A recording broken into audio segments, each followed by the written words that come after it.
Alright guys, so first I'd like to apologize. I realized last couple videos I put out, my audio was all screwed up, and of course didn't realize it till the videos were done and published, and um, not real sure for certain what was going on. I think I have it fixed. We'll find out when I get done with this one. Um, see how it goes. So anyways, we're back here still playing around with these uh, Hornady Interlock soft point, 150 grain, 30 cal bullets that they got on their mill-in rebate. Um, they have going on right now with something I bought. Um, and you guys watch me load them into 308 rounds, and we'll get those tested out hopefully sooner than later. We've had some pretty rainy weather up here, so hopefully it'll dry out sometime in the next few days. We can get out and test those out. But we're also going to try them in some 30-06 rounds, see how they handle. Kind of like I said with the 308, um, I'm going to use something that not only good performance and accuracy, but also want to use a powder that's pretty stable. Um, so for the 30-06, I selected this Ramshot Big Game. It's a great powder to run in 30-06 shells as well as cartridges that are similar.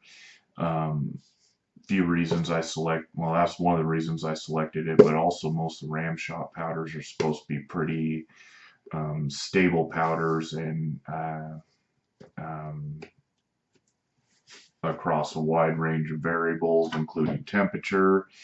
Then also one of the other reasons I selected it, looking in the Hornady manual, going off their specs and their charges with these bullets, this big game has a real wide range of different charges. They rate it for in a real wide range of velocity, starting at 2,500 feet per second all the way up to 3,000 feet per second. The 308 I know only did 3 different charge weights. For the '06, I'm going to go ahead and do 4 different charge weights. One of the reasons being with the big game powder, they have a really wide range of charge weights you can load this at, starting at 48.4 grains all the way up to 60.7 grains.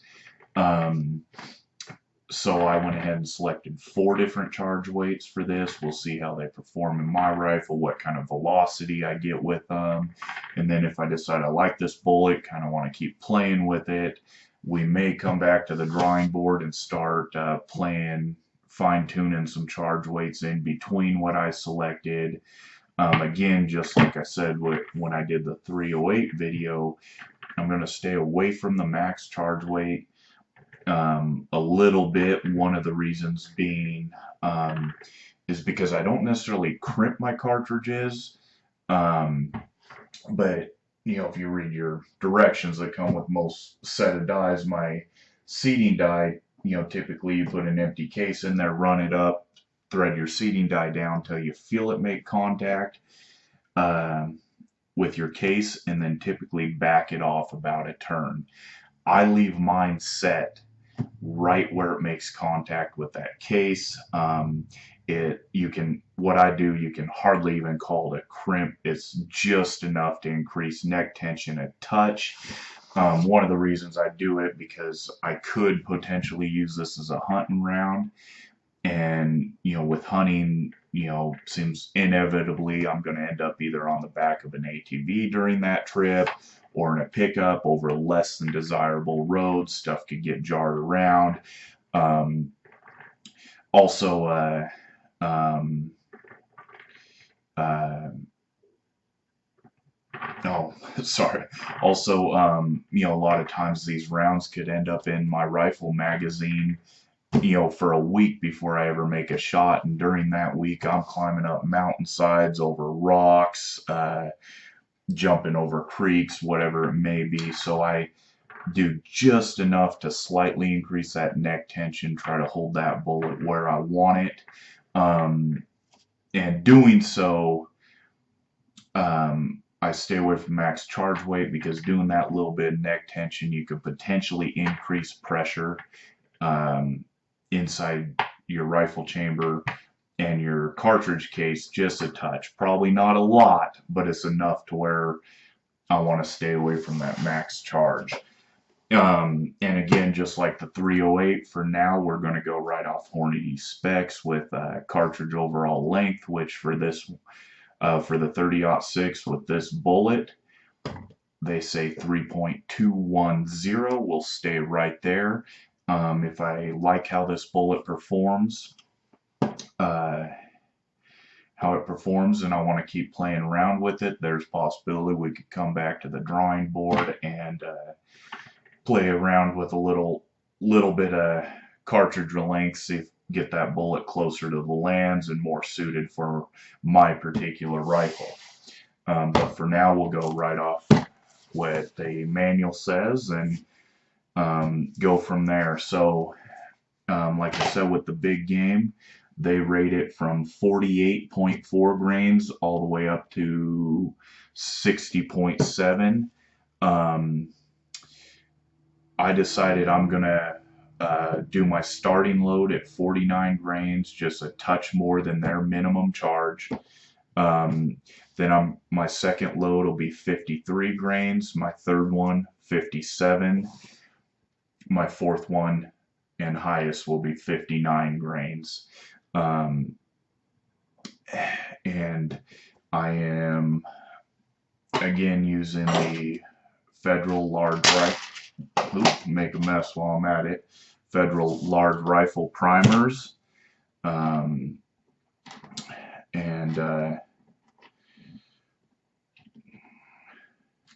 then so anyways, I'm starting with some brass that I already have completely prepped. I already have some other videos on how I go about prepping brass if you guys want to watch those. You know, I tumble them in the walnut media for 2 hours, then I resize, decap, trim, chamfer and deburr, then I run them in corn cob with brass polish for at least another 2 hours, and they come out looking pretty good.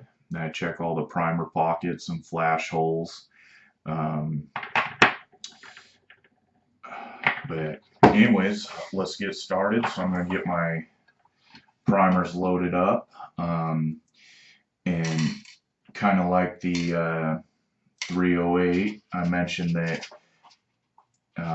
a lot of people when they're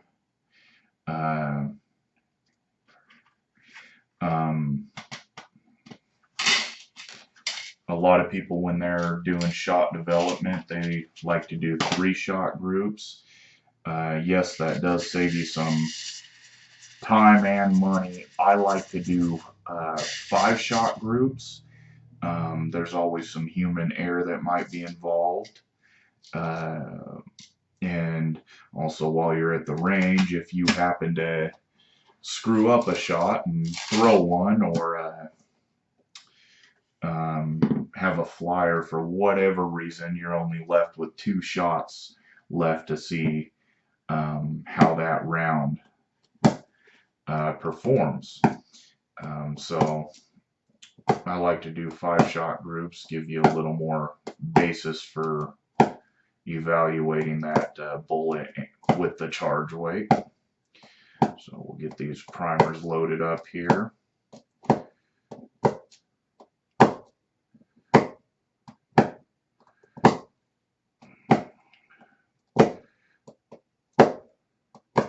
There we go. And as you guys have seen probably on my video and other people's video, you know, prepping brass is probably one of the most time-consuming and tedious parts of reloading.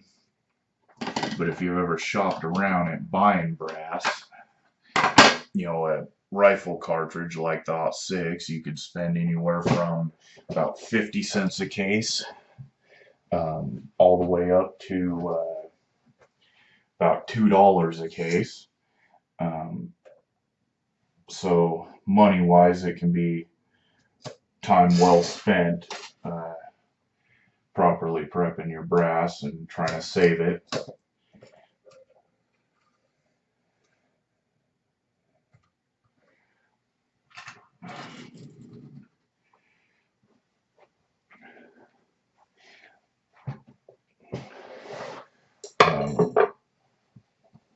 Probably trimming the brass is my least favorite part, and something else. So all this brass I've been full length resizing. If decide I like the way this bullet performs and want to keep playing with it, I might experiment with just neck sizing for my rifle and see what happens there. But so we're going to go ahead and bring this up. Get a primer set in that. If you want, you can pull that cartridge out, check. Make sure that primer is flush or just below flush. We'll go over. Already got some powder loaded in my powder drop. We'll drop a charge, and see, get the scale turned on here. See where we're at. But actually loading the ammo really doesn't take all that much time compared to prepping the brass. So right there, I'm only at 44 grains. I want to do my, like we talked about, I want to do my starting charge at 49 grains. So we'll dump that back in there.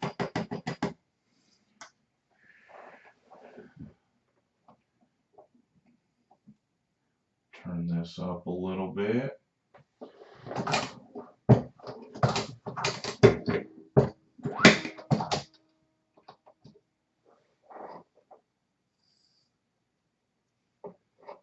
At 47.1 there.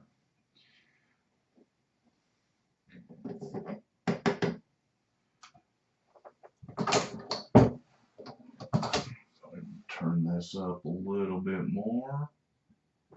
See where that puts us.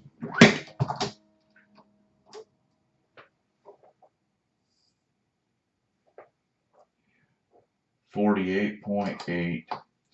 So being that close, I'm not going to turn that meter at all. I'm just going to check another one.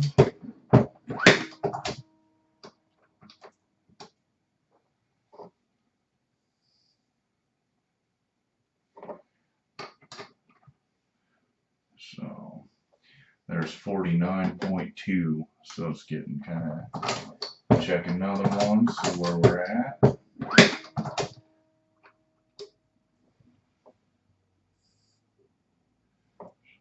49.2 again.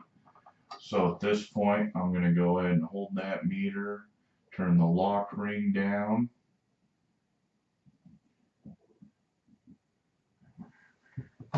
Then I always check a couple more after I lock that meter down. I'm going to dump this out.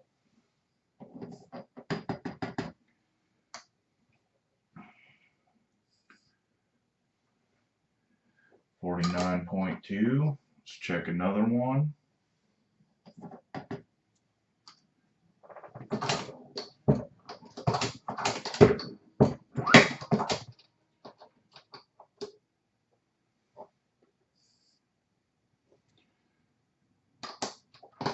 $49.2. So I'm going to see if I can turn this down just a little bit. And this is tough to make that small of adjustments on. Try that.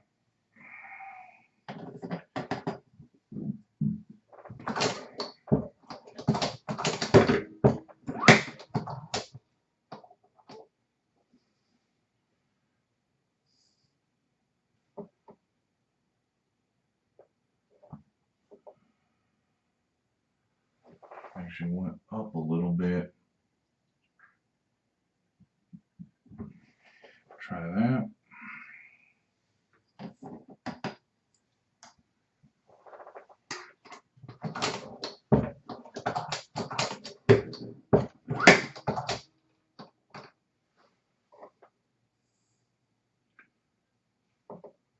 Ooh, I like that. Let's see if that holds.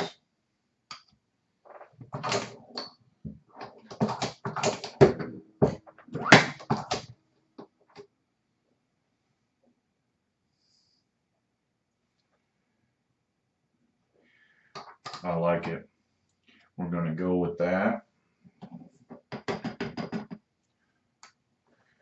So now we can come around, charge that case, and I have my powder cop in there like I usually do. I don't have it set right. I don't think I'm going to worry about it too much since I'm only doing 5 rounds at a time. You know, if I were doing more production, I'd definitely get that powder cop set up. Now we're going to screw that bullet seater out. Place a bullet on top of this one.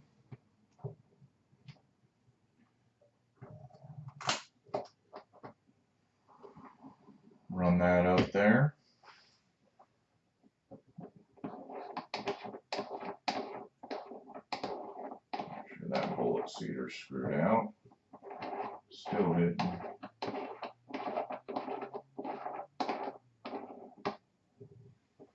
Okay, screw that down until you feel contact with that bullet.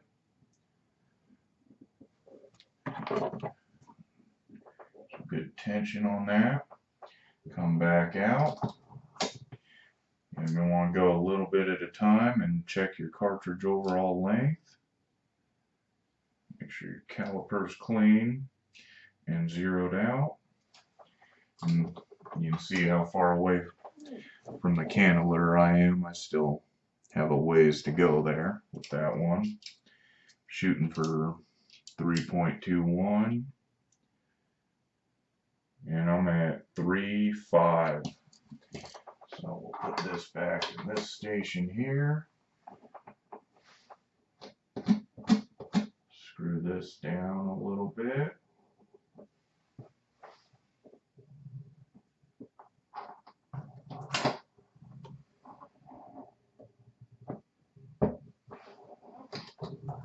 Still have a ways to go there.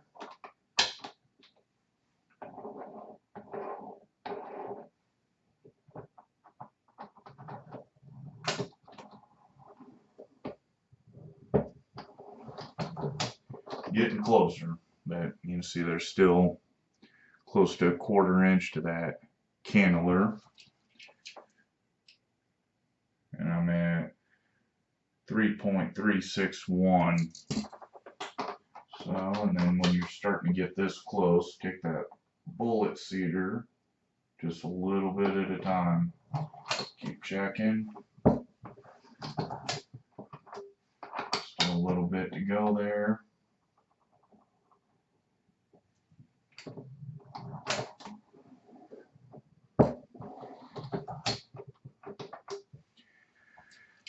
Still a little bit yet, but I am at 3.328. Put that back in there.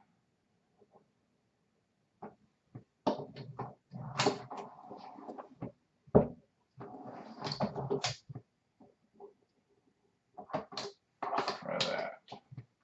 Should be getting pretty close now. Still looks a little long. 3.295.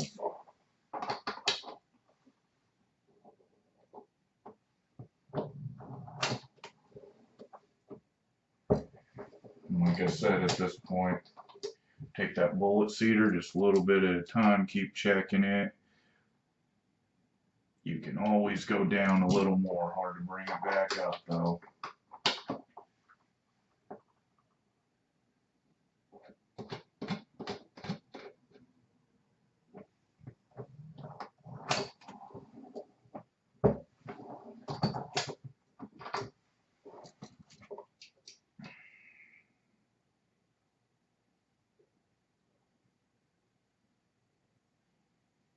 $3.272.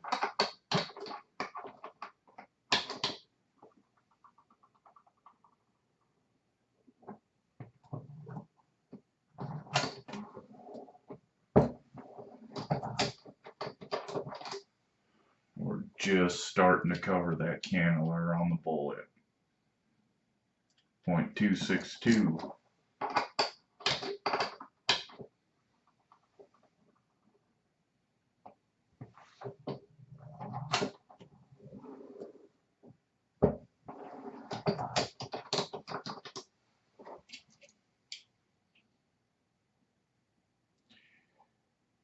$2.54. Going a little bit. Obviously, once you have the set, stuff starts speeding up pretty quick. 243.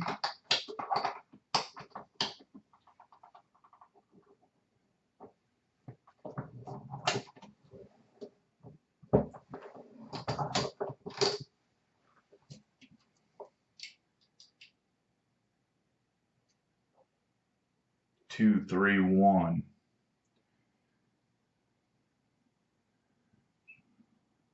And I'm shooting for 3.210, so just a touch more.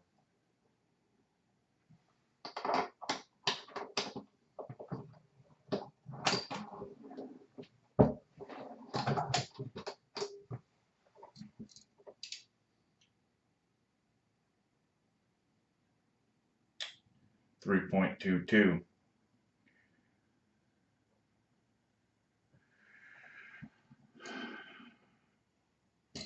And that is right there. So that's, I'm going to leave that there, especially with some of these soft tip bullets. Some of the bullets themselves can have a little variation. So I'm going to go ahead and leave that one there. I'm going to run another one through. We'll check that one as well. And at this point, you can hold that seating die, lock it down.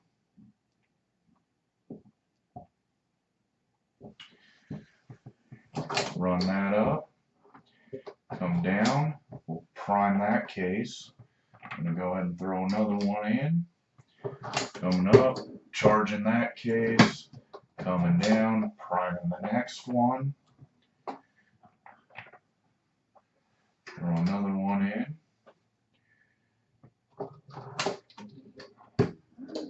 Charging that case, come down, prime that one. And then we'll throw our last of that set of 5 in here. We'll grab a bullet, set it on that one.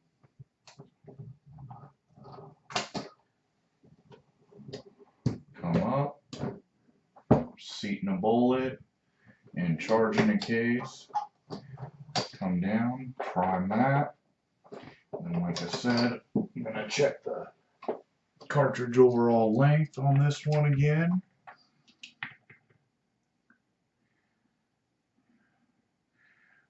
.219.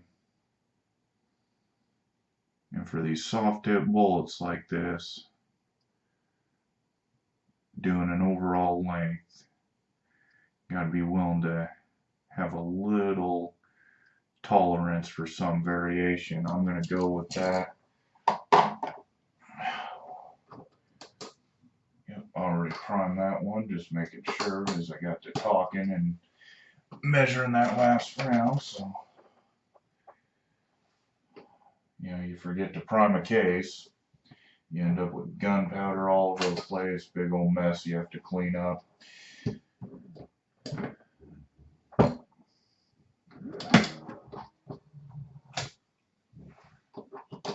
check the overall length on this one again. I like it.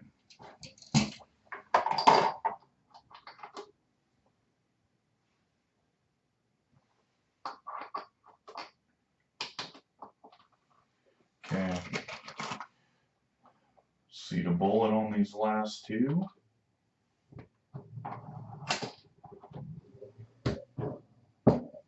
There's that. Grab a bullet for this last one. These long action cases like this, a little limited on room to. But there's 5 rounds with 49 grains of big game. And just like I did with the 308, I got my notepad here with everything written down. 30-06, I went with an overall length, 3.210. Used big game for the powder. I used Federal large rifle primers. And then I have my different powder charges written down here, 1, 2, 3, 4. And like I did with the 308, and just take a Sharpie, label all these number 1.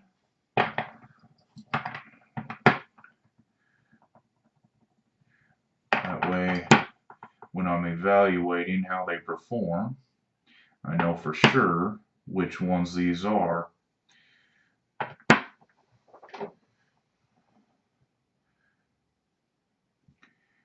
And there's that. Then for the other 15 rounds, you know, be 5 at 53 grains, 5 at 57 grains, 5 at 59 grains. All you gotta do is change the powder charge in between each set of 5. Everything else leave the same, so you're a lot quicker and easier at this point, other than trying to get your powder charge set up and measuring that out with your scale. But leave everything else the same to rule out all other variables when you're trying to build a round. But anyways, I'll get these wrapped up, and you guys know how I started. Don't really need to show you these other 15 rounds. So anyways, we'll catch you guys later.